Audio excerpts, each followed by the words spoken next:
Stacey Abrams, who brought out the vote in Georgia, gives us the inside info on why the Georgia officials are coming forward on what happened with Trump and his phone calls. But to hear them face that wrath from the president, I just have to ask you what kind of how that changes things in terms of this in all important election, how that changes the dynamics in the state, and what you make of how they have, in effect, stood up to the president with what he's done since the election. Well, I would cast it slightly differently. They aren't defending the right of voters. They're defending a system that they created. It was under Brian Kemp that the state authorized the single largest purchase of voting machines in Georgia history, in fact, in American history. It was under Brad Raffensperger that so many of the changes were made in order to secure the elections. And now they've got to defend what they did. This has nothing to do with this newfound notion of voter access and a belief in voting rights. They are both two of the most egregious voter suppressors in the country. But they have to defend the system they created against all enemies, and that includes, in this case, Donald Trump. Stacey, what do you think a national audience should expect looking at Georgia tomorrow? What do you think we should expect in terms of long lines, the speed of the count, ultimately what you think the results are going to be?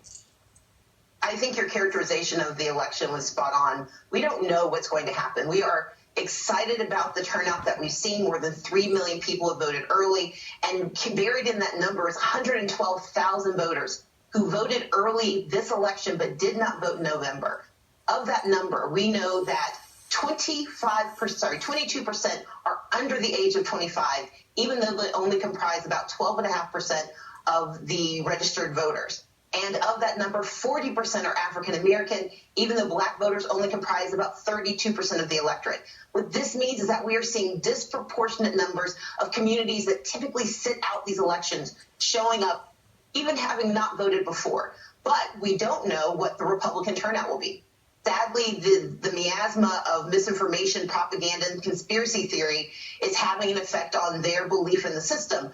And I will say this, as a Democrat, I like winning, but I don't believe, as someone who believes in democracy, I don't like winning by dispiriting and disenfranchising voters with misinformation. That is a tragedy, and it's something we should all be ashamed of having happen in this election. But I do think that tomorrow will tell us whether or not Donald Trump's tirades against our system have actually convinced some Republican voters to stay home.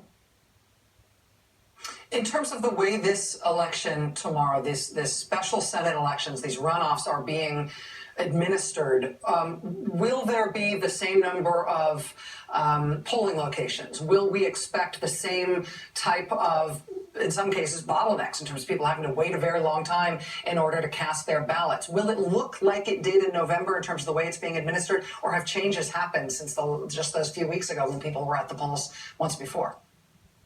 By the time we got to Election Day in November, we'd seen cures to many of the challenges. What we're worried about tomorrow are attempts at voter intimidation that's being stirred up right now by the rally in Dalton. But we're also concerned about longer lines. That's why we have made certain that voters understand what their rights are, that they can call 866-HOUR VOTE, that if they're in line by 7 p.m., they have the right to cast their ballot. We're hopeful that we will not see a repeat of early October voting or, by God, the debacle of June. But we're prepared for any outcome. And what we want voters to understand is that we are standing with them, not just Fair Fight, but a phalanx of organizations, a multi-ethnic, multiracial coalition across the state of Georgia. No one is too far away for us to be able to help them. And we want all of them to understand that tomorrow between 7 a.m. and 7 p.m., you have the right to be heard in Georgia. Stacey, I just have one last question for you. With the president right now, as we speak, in Georgia, and he is spinning out all of his conspiracy theories, what you described as a miasma of disinformation, conspiracy theories, and grievance, that is happening right now on blast from the president in your state. And he has derided the vote in Georgia. He has sought to overturn it. We've all heard on the tapes. He's talked about it publicly. He's tried to do it in the courts. We now know he's doing it privately in terms of, to my mind, extorting state elections officials to try to counterfeit election results to benefit him. I just want to give you a chance here on TV to either counter program or respond to the president directly in terms of what his message is for the voters of the state of Georgia, given what y'all are about to do tomorrow and what you did several weeks ago on November 3rd? Well, I'm less concerned about a failed president who is on his way out and more about the 2 U.S. senators who've completely and totally kowtowed to the unfounded and just unconscionable lies that he's told about our elections. David Perdue, today, he decided to support this accusation and these attacks on our voting system, the conspiracy theories that have been debunked time and again. Kelly Loeffler intends to go to Congress on Wednesday and to stand up and to deny the voters of Georgia their chosen electors.